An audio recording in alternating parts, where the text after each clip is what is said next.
matangazo yenye tija, ukweli na burudani. Sikiliza idhaa hii ya Kiswahili ya Radio Fortune Africa, kituo chako kinachokuwa kwa kasi sana duniani.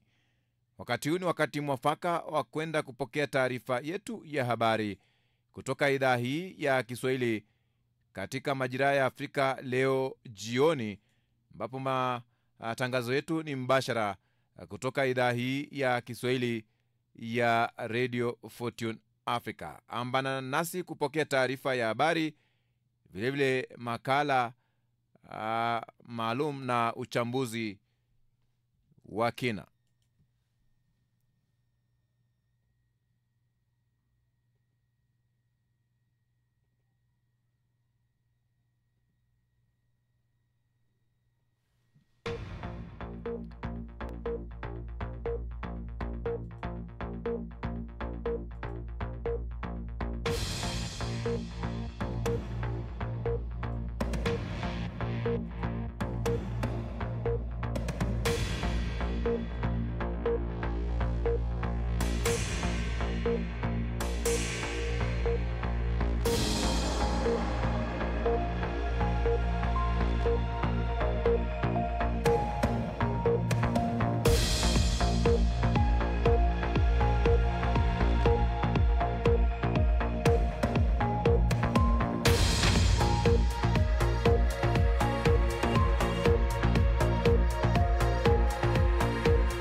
Karibu katika taarifa yetu ya habari kutoka idhaa hii ya Kiswahili Radio Fortune Africa.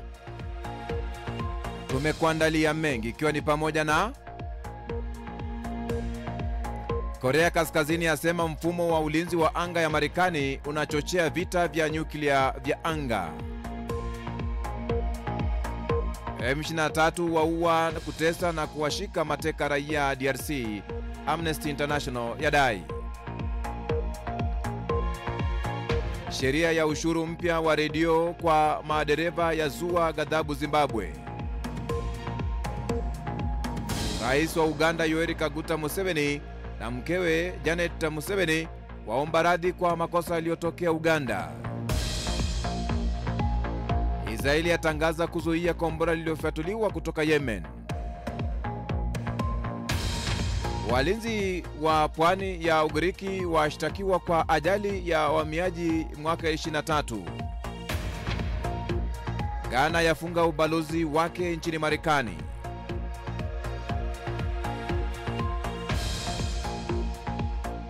Na Urusi yamuita Trump mwenye hisia kali.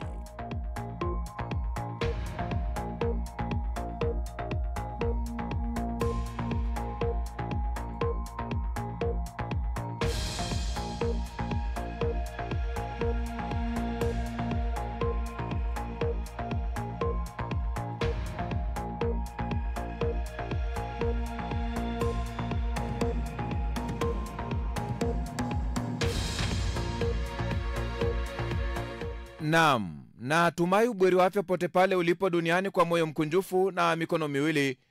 Ujambo na karibu kwenye taarifa yetu ya habari kutoka idhaa hii ya Kiswahili ya Radio Fortune Africa. Jina langu ni Kantona Joseph.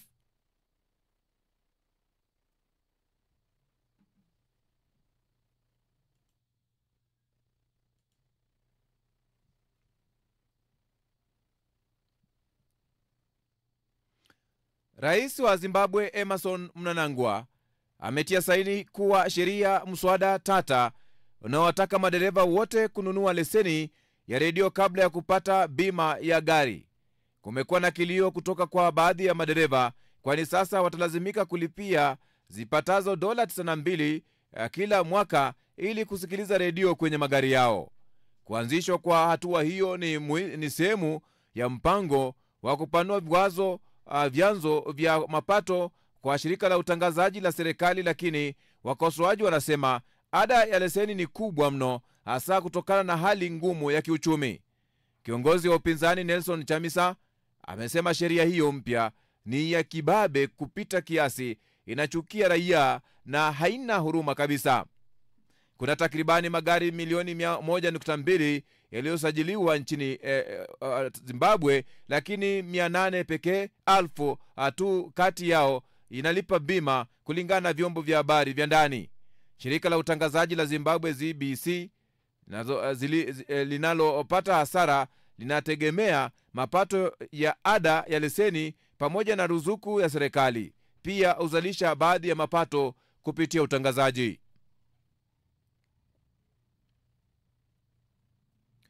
Watafiti wa wanyamapori wamenasa na kuchapisha picha ya mmoja wa wanyama wa Kiafrika walio hatarini kutoweka, swala adimu na asiyejulikana kwa kiasi fulani anayeitwa Upemba lechwe. Watafiti walifanya uchunguzi eneo la kusini mwa Jamhuri ya Demokrasia ya Kongo, ambao waliwaona swara 10 tu, ikionyesha idadi yao iko chini ya 100. Manuel Weber ambaye aliongoza utafiti ameelezea spishi kama ukingoni kutoweka, kulingana na taarifa kutoka hifadhi ya kitaifa ya Upemba. Upemba lechwe wanajulikana kwa kukosa mistari myeusi kwenye miguu yao, tofauti na swara wengine katika eneo hilo, watafiti wamesema. Hata hivyo, alionya kuwa ni mazingira ya changamoto kubwa kuhusiana na uhifadhi. Amesema masuala kadhaa, ikiwa ni pamoja na kuongezeka kwa idadi ya watu, uvuvi na uwindaji yanaweka maeneo ya ekolojia hatarini. Kulingana na utafiti huo uliochapishwa katika jarida la African Journal of Ecology, hili lilikuwa jaribio la kwanza la kuchunguza viumbe hao katika zaidi ya miaka 50. DRC Congo ina historia ya picha za wanyamapori maarufu.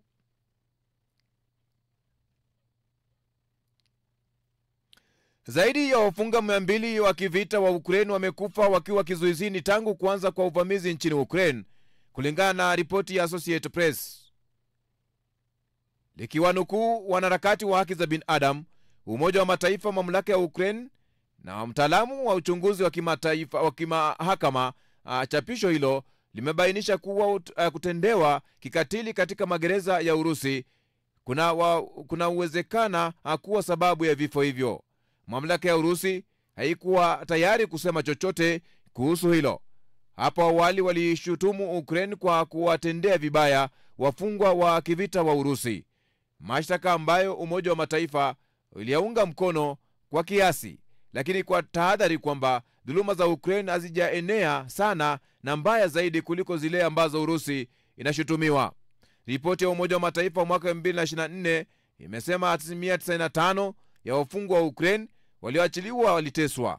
Wafungwa walielezea vipigo, shoti za umeme, kukosa hewa, unyanyasaji wa kijinsia, kunyongwa na dhihaka na kukosa usingizi. Ripoti hiyo pia imesema kwamba baadhi ya wafungwa wa Urusi walinyanyaswa na vikosi vya Ukraine wakati wa kuwakamata mara ya kwanza, ikiwa ni pamoja na kupigwa vitisho vya shoti za umeme. Hata hivyo, unyanyasaji huo ulikoma mara tu wafungwa wa Urusi walipohamishwa katika vituo rasmi vya kizuizi vya Ukraine, ripoti hiyo imesema.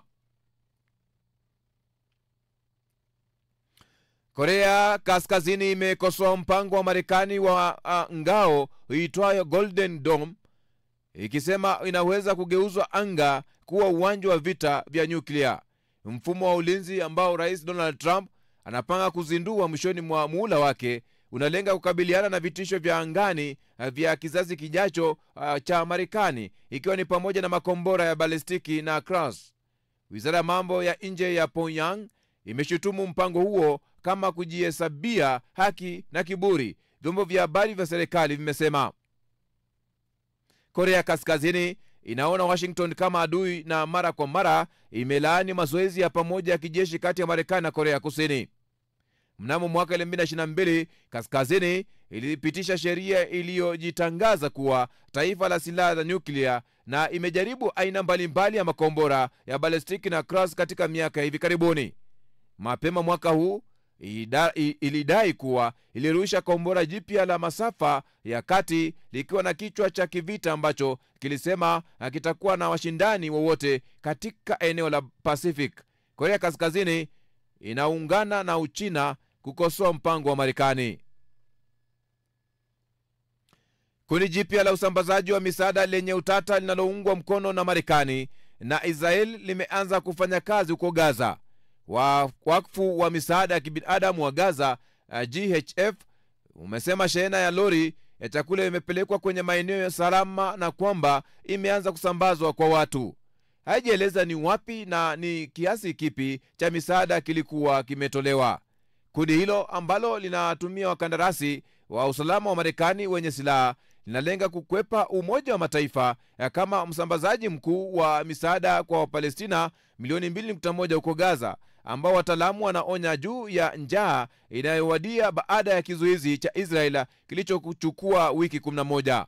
Umoja wa Mataifa na mashirika mengi ya misaada yamekataa kushirikiana na mipango ya GHF ambayo wanasema inakinzana na kanuni za kibinadamu na inaonekana msaada wa silaha. Katika taarifa iliyotumwa na waandishi wa habari Jumatatu usiku, GHF ilitangaza kwamba imeanza operesheni huko Gaza. Shirika la kutetea haki za binadamu Amnesty International limesema kuwa kundi la waasi la Machi 23 March 23 Movement limewaua na kuwatesa na kuwashikilia baadhi ya mateka, huku likiwaweka katika mazingira ya kinyama kwenye maeneo ya kizuizi huko Goma na Bukavu, mashariki mwa Jamhuri ya Demokrasia ya Kongo. Ripoti iliyotolewa na shirika hilo linasema kati ya Februari na Aprili mwaka huu ilioji raia 18 waliokuwa wafungwa, wanaume wote ambao walishikiliwa kinyume cha sheria katika maeneo ya kizuizi na M23 huko Goma na Bukavu. 9 kati yao waliteswa na wapiganaji wa M23.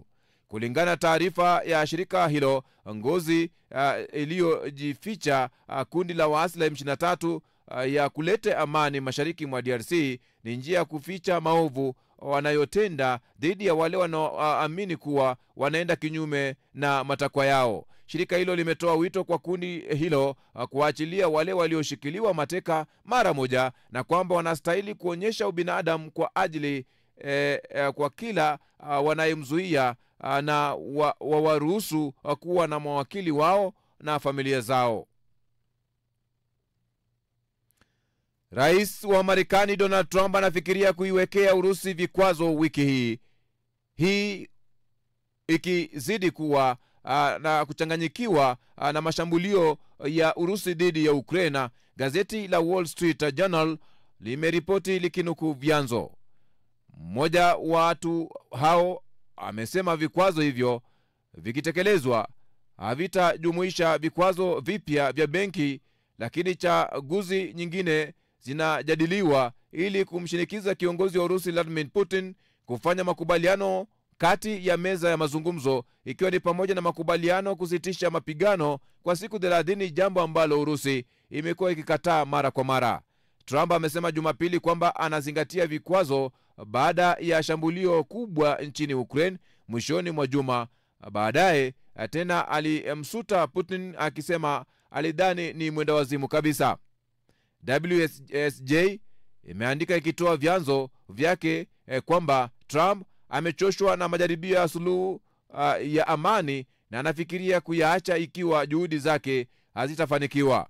Wakati huo bado haijabainika ni nini kitatokea iwapo Marekani itajiondoa katika mchakato wa mazungumzo na iwapo Trump ataendelea kutoa msaada wa kijeshi kwa Kyiv, gazeti hilo limeandika.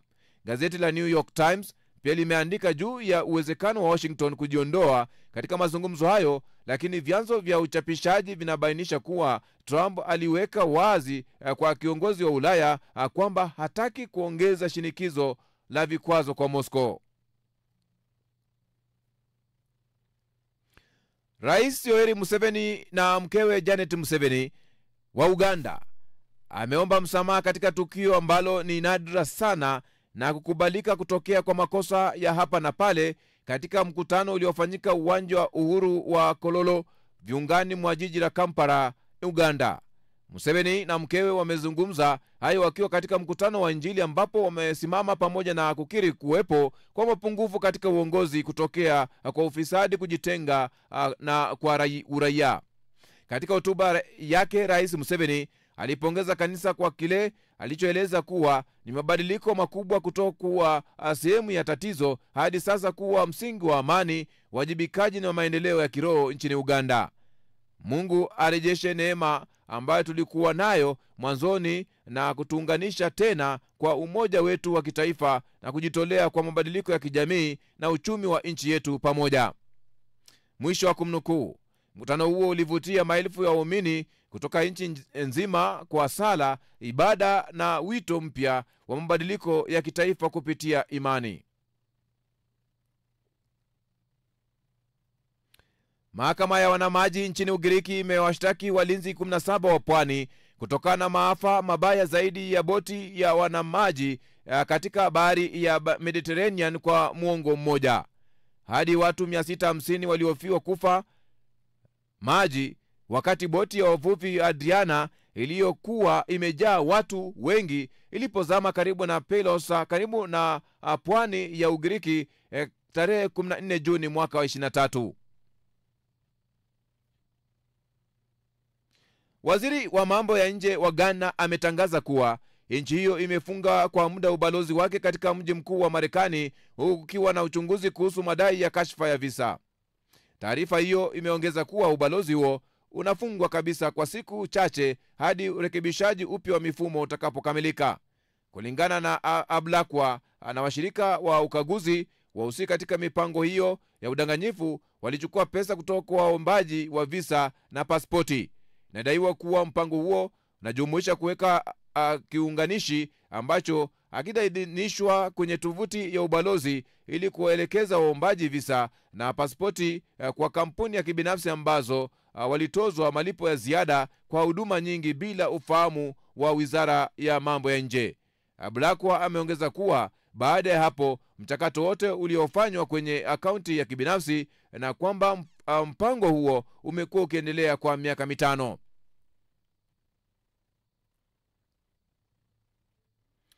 Ikulu ya Urusi imedai kuwa Donald Trump ameonyesha dalili za kuzidiwa kihisia baada ya kumuita Vladimir Putin mwendawazimu kufuatia shambulio kubwa zaidi la anga la Moscow dhidi ya Ukraine.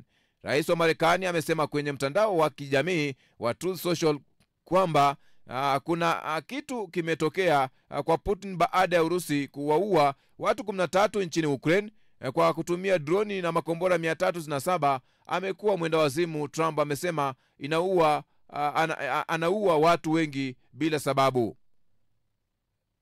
Dmitry Peskov, msemaji wa Putin, amesema maoni hayo yanajumuisha hisia kali kwa kila anayehusika.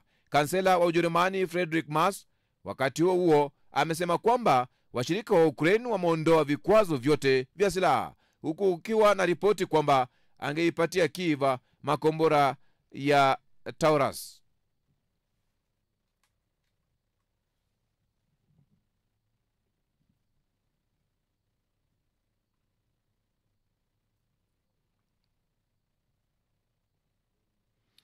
Wizara ya afya ya Sudan imetangaza zaidi ya visa 2,700 vya maambukizi ya vifo 172 ndani ya wiki moja, ambapo asilimia 90 ya maambukizi yameripotiwa katika jimbo la Khartoum. Katika wiki ya hivi karibuni, huduma za maji na umeme katika mji mkuu zimekuwa na changamoto kutokana na mashambulio ya ndege zisizo na rubani, mashambulio yanayohusishwa na kikosi cha RSF ambacho kipo vitani dhidi ya jeshi la taifa tangu Aprili mwaka wa 23. Visa vya kipindupindu pia vimeripotiwa kusini, katikati na kaskazini mwa taifa hilo. Ingawa kipindupindu ni ugonjwa unaopatikana mara kwa mara Sudan, mlipuko wake umekuwa wa mara kwa mara na wenye athari kubwa zaidi tangu kuzuka kwa vita, hali inayozidi kudhoofisha mfumo wa maji, usafi na afya. Jean Tiberi alihudumu kama meya wa Paris kuanzia mwaka wa 95 hadi 2001 na alihukumiwa kwa kosa la udanganyifu wa kura. Vilevile alisifiwa kwa hatua za awali alizochukua katika kupunguza msongamano wa magari katika jiji hilo, hatua ambazo zimechangia kuifanya Paris kuwa miongoni mwa miji rafiki zaidi ya waendeshaji baskeli barani Ulaya. Meya wa sasa wa Paris, Anne Hidalgo, ambaye ni wa chama cha kisosialisti na ameiongoza Paris tangu mwaka 2014, anasema jiji lake Paris lina mwenzi.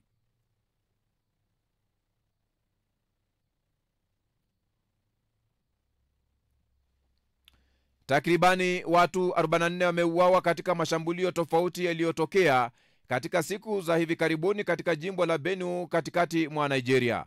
Afisa wa serikali ya mitaa ameelezea Jumanne, ikithibitisha ongezeko la idadi ya vifo katika shambulio la hivi karibuni katika eneo lilokumbwa mara kwa mara na migogoro kati ya wafugaji na wakulima.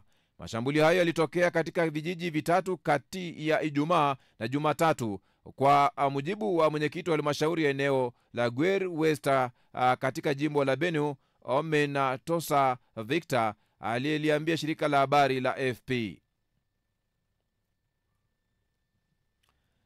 Takribani maafisa wa usalama 1206 kutoka huduma za kitaifa ya polisi NPS nchini Kenya wamefariki tangu kitengo hicho kuajiri maafisa mnamo mwaka 2022.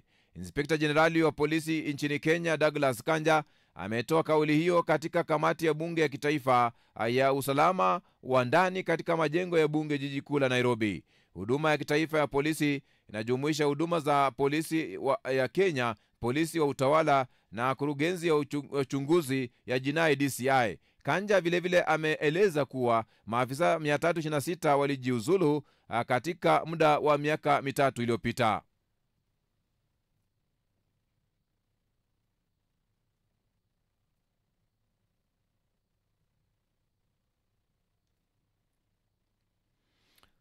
Karibia watu waasi 100 kutoka kundi lenye silaha la fimbo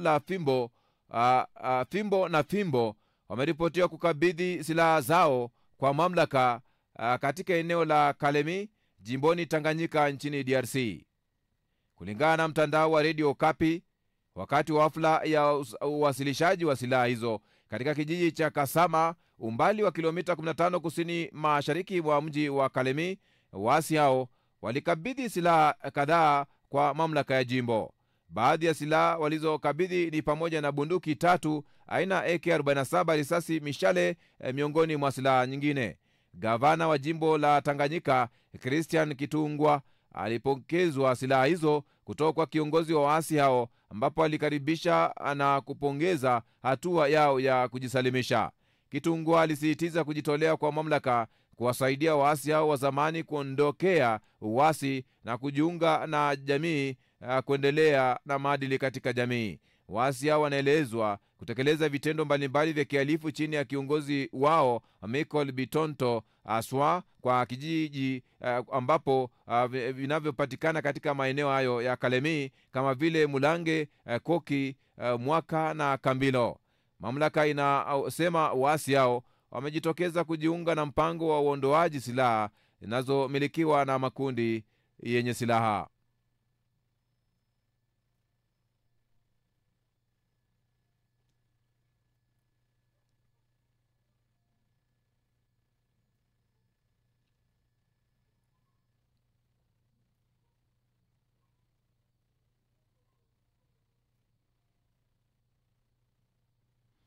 Na katika taarifa zingine kutokea Jamhuri ya Demokrasia ya Kongo, hakuna picha wala video zinazoonyesha kuwa rais wa zamani Joseph Kabila amewasili jijini Goma, licha ya washirika wake wa karibu na viongozi wa M23 na AFC wakiongozwa na Kanali Nanga kusema kiongozi huyo wa zamani aliwasili katika jiji hilo lililoko chini ya waasi usiku wa Jumapili.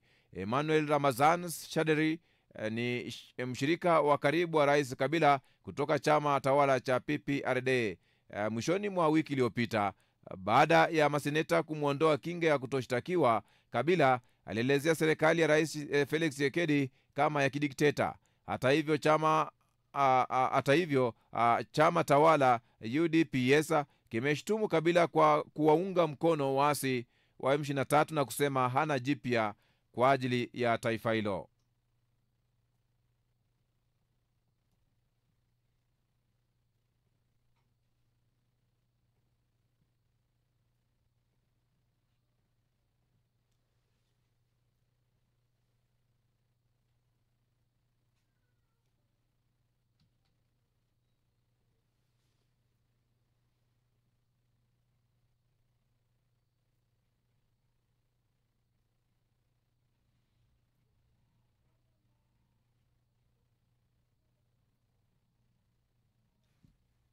hakuna picha wala video zinazoonyesha kuwa rais wa zamani Joseph Kabila amewasili katika jiji la Goma, licha ya washirika wake wa karibu na viongozi wa waasi wa M23 AFC wakiongozwa na Corneille Nangaa kusema kwamba kiongozi huyo wa zamani aliwasili katika jiji hilo lililo chini ya waasi kuingia usiku wa Jumapili.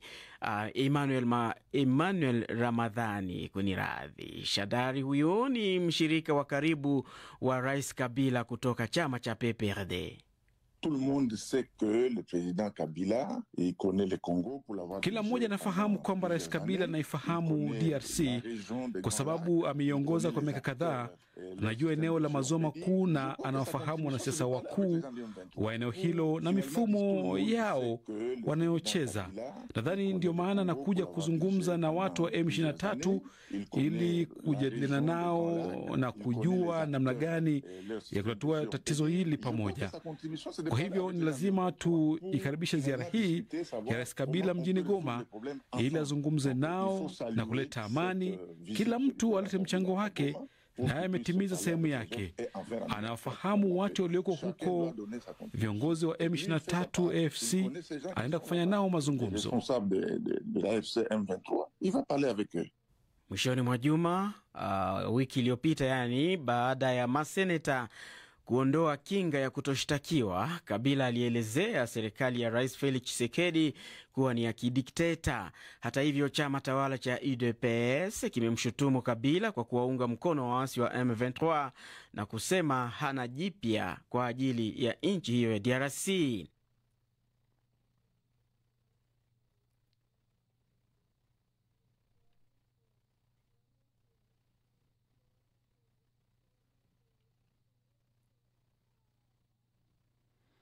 Kenya inasema inaunga mkono mpango wa Morocco wa kuruhusu jimbo linalowaniwa na la Sahara Magharibi lijitawale, lakini chini ya serikali ya kifalme ya nchi hiyo ya Afrika Kaskazini. Msimamo huu wa Kenya umekuja wakati huu ikiadhimisha miaka 60 ya kidiplomasia kati yake na Morocco.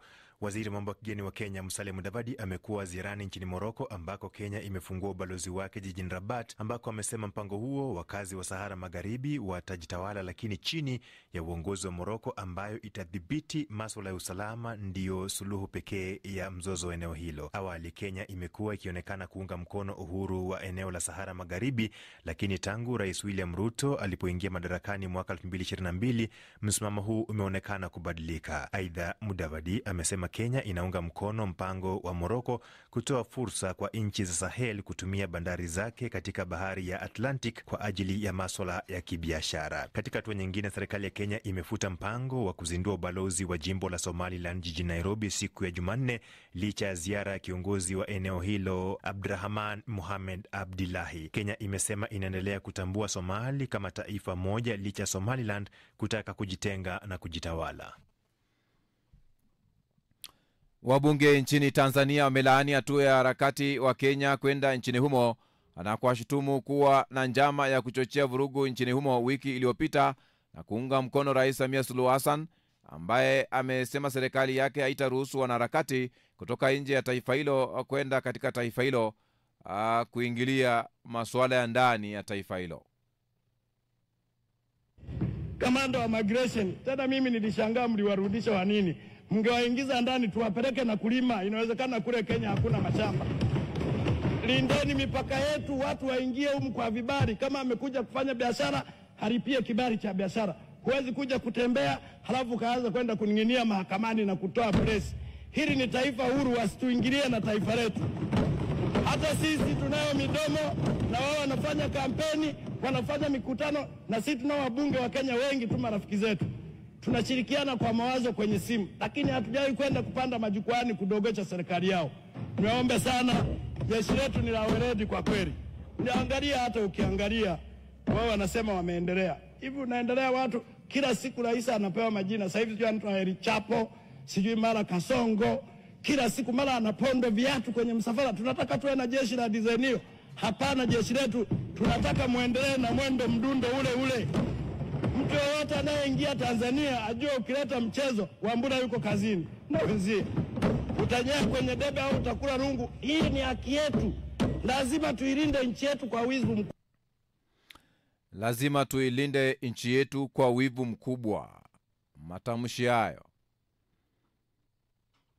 waziri wa mambo ya ndani ya Tanzania Innocent Bashungwa ameliambia bunge kuwa serikali itahakikisha inazuia majaribio yoyote ya ndani na nje yanayolengwa kutaka kutatiza amani na usalama wa taifa la Tanzania, akitolea mfano matukio hivi karibuni ya wanaharakati kutokea Kenya. Nchi yeyote na nchi yetu ikiwemo, hasa kwenye karne hii ya 21, sio mpaka akuzuru kwa kutumia vifaru kuhesabika ni mvamizi wa nchi. Adui anaweza kuleta madhara na kuvuruga amani kwa kutumia magenge ya wanaharakati kama ambavyo tuliona siku za hivi karibuni. Ndugu wa Tanzania wenzangu, hatutakubali kamwe. Tutaendelea kuchukua hatua na kwa mujibu wa sheria kulinda amani na utulivu uliopo ndani ya nchi yetu.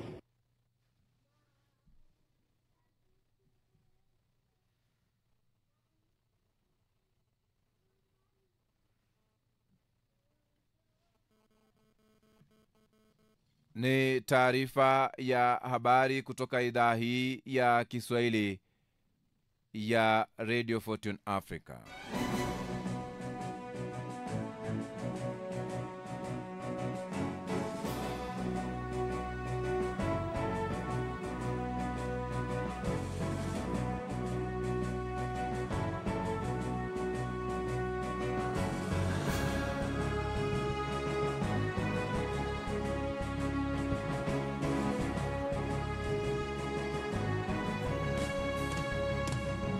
Yapo basi unaungana nasi au hujakosea, ni taarifa ya habari ambapo habari kuu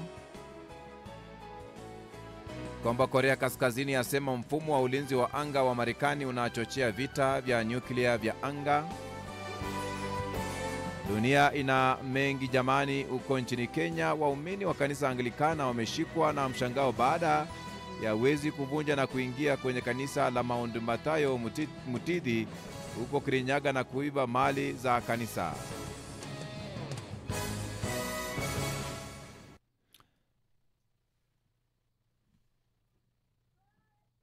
Penzi msikilizaji, tunakuomba simama na kituo katika hatua yake uratibu.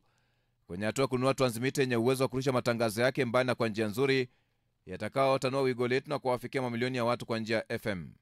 Unaweza wasilisha mchango wako kupitia paybill number 625 account number ni 01245085217800 au till number ni 4561468 kupitia mitandao yote. Hii ni idhaa ya Kiswahili ya Radio Fortune Africa, ukweli na burudani. Mambo yetu, safari yetu, maisha yetu, tamaduni wetu na imani yetu. Sikiliza idhaa hii kwa vipindi bora, matangazo yenye tija, ukweli na burudani, kituo chao kinachokuwa kwa kasi sana duniani.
Karibu tena.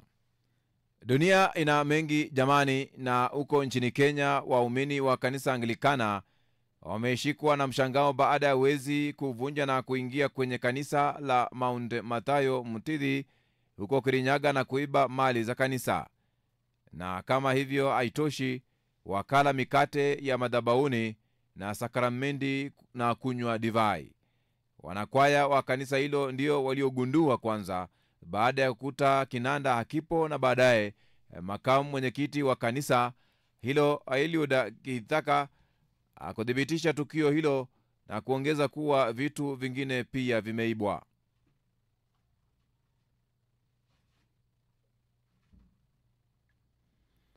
Urusi imesema mashambulio yake makali nchini Ukraine mnamo siku ya Jumatatu iliyopita yalikuwa ni jibu kwa mashambulio ya droni yaliyofanywa na Ukraine na kuwalenga raia wa Urusi. Moscow pia imesema iko tayari kurejea mezani kwa mara nyingine kwa mazungumzo ya kumaliza vita.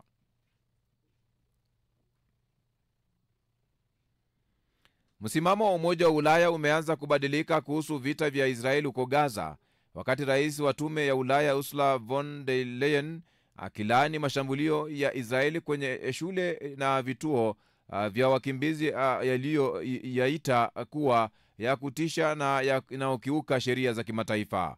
Umoja huo umeanza kupitia upya mkataba wake wa ushirikiano na Israeli kufuatia mashambulio hayo. Aidha, katika kile kinachoonekana kama mabadiliko makubwa ya kisiasa, kansela wa Ujerumani Friedrich Merz amesema serikali yake inaendelea kujadili kwa undani kiwango cha msaada wa Israel, hasa inayohusiana na uuzaji wa silaha, wakati ambapo mashinikizo ya kimataifa na lawama dhidi ya operesheni za kijeshi za Israel katika ukanda wa Gaza yakiongezeka.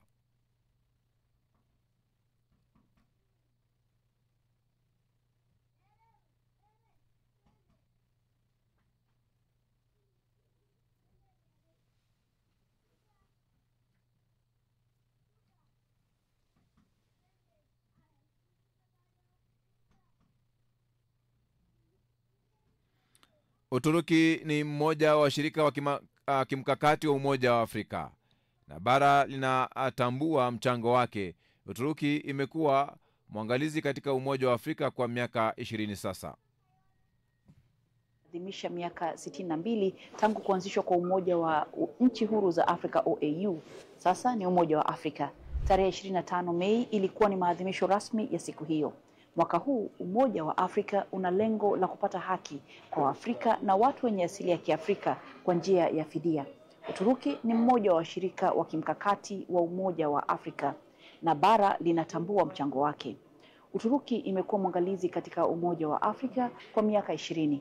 Ina balozi 44 barani Afrika, huku nchi 38 za Afrika zikiwa na balozi zake nchini Uturuki. Uturuki imewekeza katika sekta ya elimu. Kuna shule 211 zinazoendeshwa na shirika la Turkish Maarif Foundation, zikiwanufaisha takriban wanafunzi 22,000 barani. Biashara kati ya Uturuki na Afrika inaendelea kunawiri. Mwaka 2024 thamani ya biashara kati yao ilifika zaidi ya dola bilioni 36.7.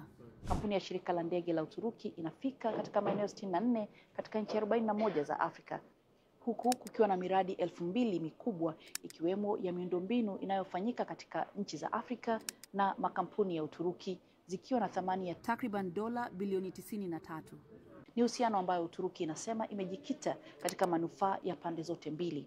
Serikali ya Uturuki inasema inajiandaa na mkutano wa 4 wa ushirikiano wa Uturuki na Afrika utakaofanyika mwaka 2026.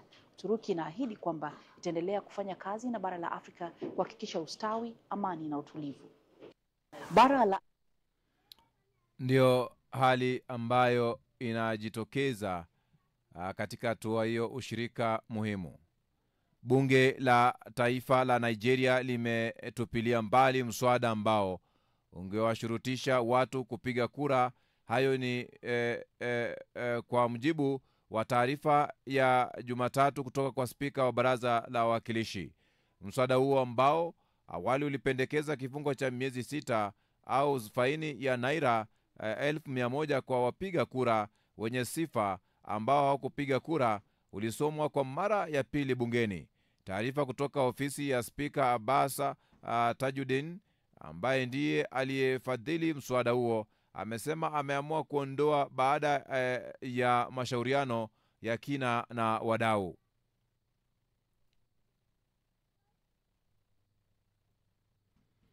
Papa Leo wa 14 amepokea waziri wa Wabeshi Abiy Ahmed Ali mjini Vatican.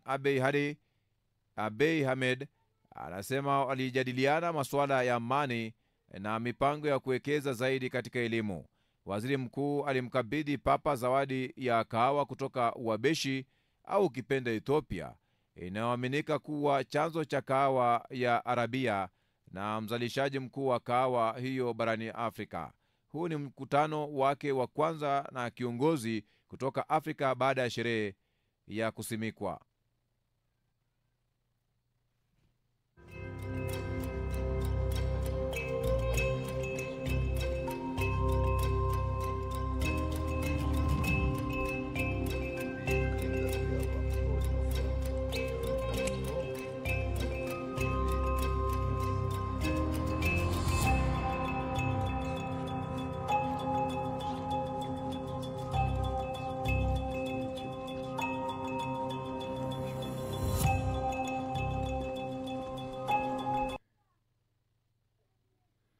Ndio hali ambayo inajitokeza wakati ambapo hayo yakijiri, kwamba video ya mtawa wa Brazil imesambaa akionyesha utaalamu wake wa kutumia beatboxing kupitia televisheni ya kanisa Katoliki, akionekana na mwenzake anayecheza pamoja na padri. Beatboxing ni sanaa ya kutengeneza midundo inayoiga ngoma na ala ingine ya muziki kwa kutumia midomo, ulimi na sauti. Inahusishwa sana na wanamuziki almaarufu wale wa miondoko ya hip hop. Vocação, oh, vocação, oh, vocação, oh, vocação. Rapaz, que é isso? Gente, é um show de talentos aqui, essa família de amor. Alegria, gente.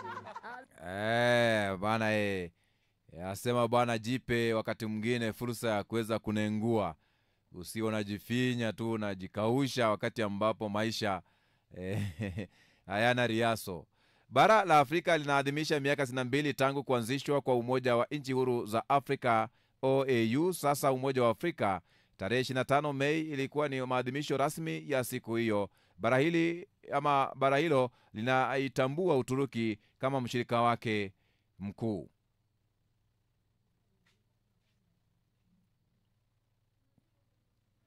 Mombasa imefungua tena maeneo ya ufukweni ya kaunti ya Mombasa baada ya kufungwa kwa siku 3 kutokana na hali mbaya ya hewa, ikiwemo upepo mkali na mawimbi mabaya. Gavana wa kaunti ya Mombasa Abdulrahman Nasir amesema wamefungua tena baadhi ya maeneo baada ya kutathmini na mapendekezo ya idara ya hali ya hewa ya kaunti ambayo imebaini kupungua kwa kasi ya upepo mkali na mawimbi.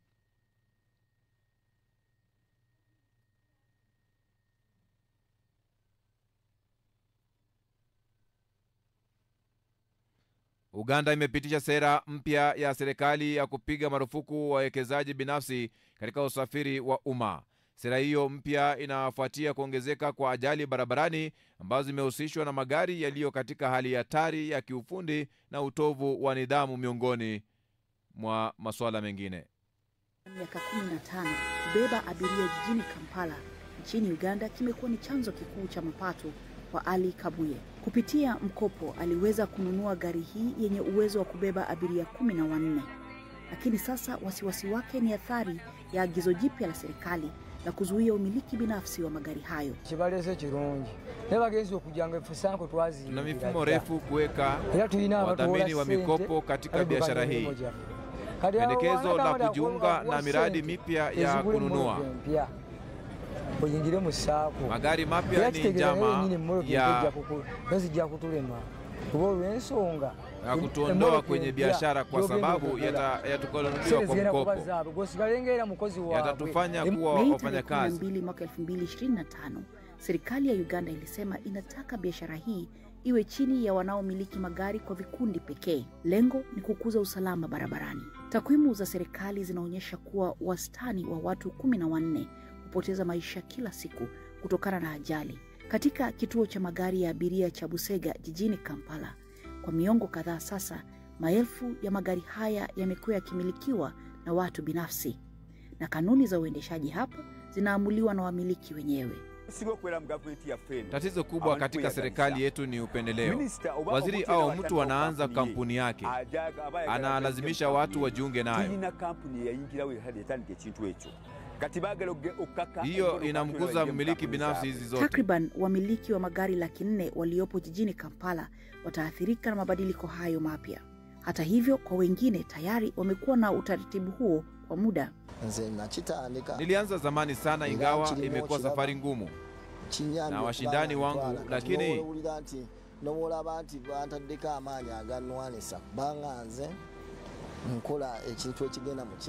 naipenda na abiria wanathamini.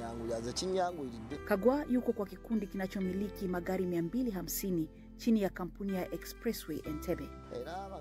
Wazo hili lilianzishwa na serikali kwamba wetu usafiri wa kupanga jinsi wanavyotaka. Chama chao kina kanuni wazi za maadili ili kuendelea kuvutia wateja katika soko hili lenye ushindani mkubwa.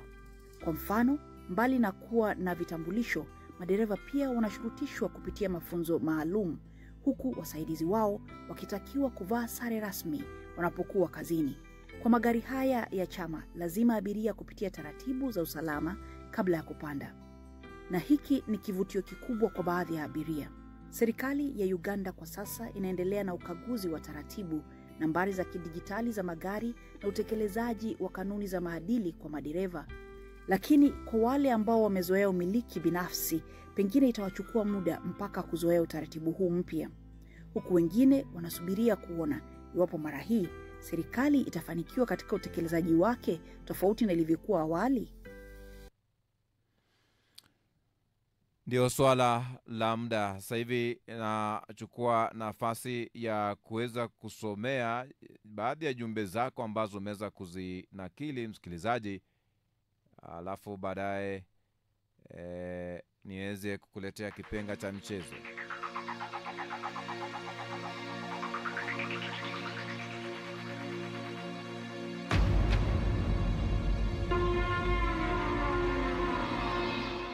Bani Moses anasema hongera sana Papa Leo wa 14 kwa ujumbe wako kwa Afrika, lakini pia kwa kutathmini lugha yetu ya Kiswahili.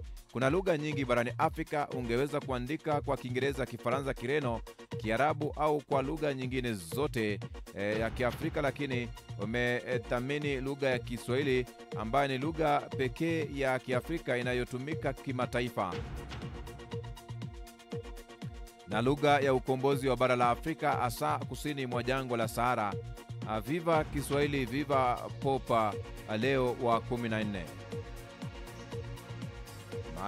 Mageuzi anasema kwamba tunamshukuru Mungu kwa kutufanya kama kioo, yani kielelezo katikati ya imani yetu ya Kikristo, na tena tunaapa ya kuwa hatutamwacha bali tutamtumikia na kumwabudu sisi na vizazi vyetu, hasa vizazi, na pia shukrani za dhati zikuendee wewe kwa kutambua hilo. Kama mtumishi wake tupo na wewe sambamba, tukiombea kwa jina la Yesu Kristo. Amina. Philip John anasema pesa zinazokusanywa Afrika ni nyingi na zinawatosha. Mungu tunaye wetu kuanzia dunia iumbe. Kwa hiyo huyo Mungu wenu na wadini sielewi bwana. Wakati mwingine wana message zingine anaenda vizuri, alafu baadaye anaingia kwa mtaro punguliu.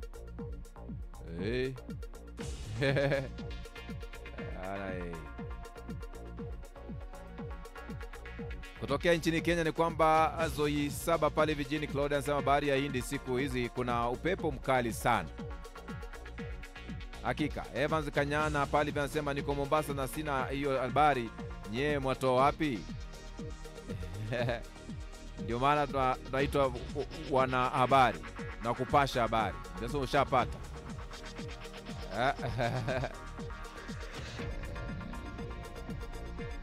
Tunanasa mahali ambapo hauwezi kunasa.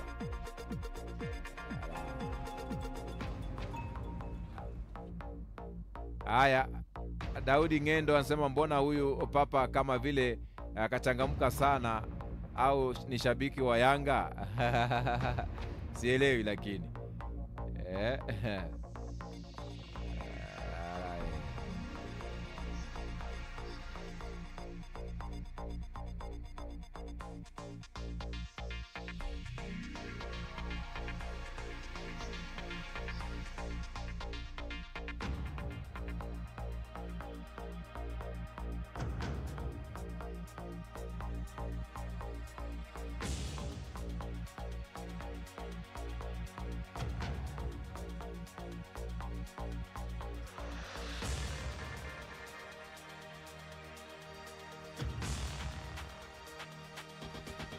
Kabla ya kupokea kipenga cha michezo, ni kwamba jeshi la polisi mkoani Morogoro limesema linafanya uchunguzi wa tukio la kukamatwa kwa mtoto Jonathan Yohana Sebastian, 10 na mwanafunzi wa darasa la 5 akiwa anaendesha gari aina ya Spasio mali ya Zuhura Khatiba, mwalimu mkazi wa Kilakala. Taarifa ya leo Mei 27 mwaka huu iliyotolewa na kamanda wa polisi mkoa wa Morogoro Alex Mkama imeeleza kuwa tukio hilo lilitokea Mei 26 mwaka huu asubuhi huko eneo la Kigurunyembe, wilaya ya Morogoro. Taarifa hiyo imesema uchunguzi wa awali unaonyesha kuwa mtoto huyo akiwa na wenzake wanaotafutwa walitumia funguo bandia kufungua na kuendesha gari hilo, na kubainisha kuwa taarifa kamili ilitolewa baada ya kukamilisha uchunguzi.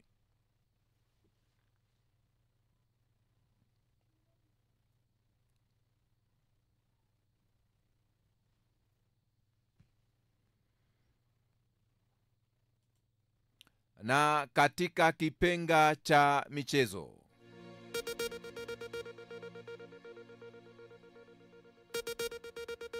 kocha mpya wa Brazil Carlo Ancelotti amesema anajivunia kuiongoza timu bora zaidi duniani na analenga kushinda kombe la dunia mwaka 2026. Kocha huyo mwenye umri wa miaka 65 alitangazwa kuwa mkufunzi mpya wa Brazil katika mkutano wa waandishi wa habari katika makao makuu ya shirikisho la soka la Brazil CBF.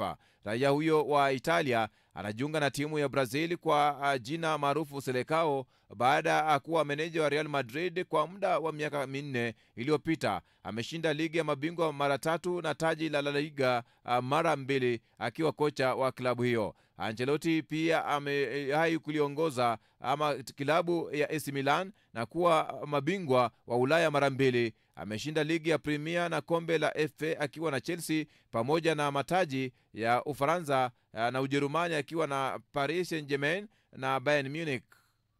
Brazil wameshinda kombe la dunia mara 5 na ushindi wa hivi karibuni zaidi ulikuwa mwaka 2002 na mchezo wa kwanza wa Ancelotti na wao ni mechi 2 za kufuzu kombe la dunia.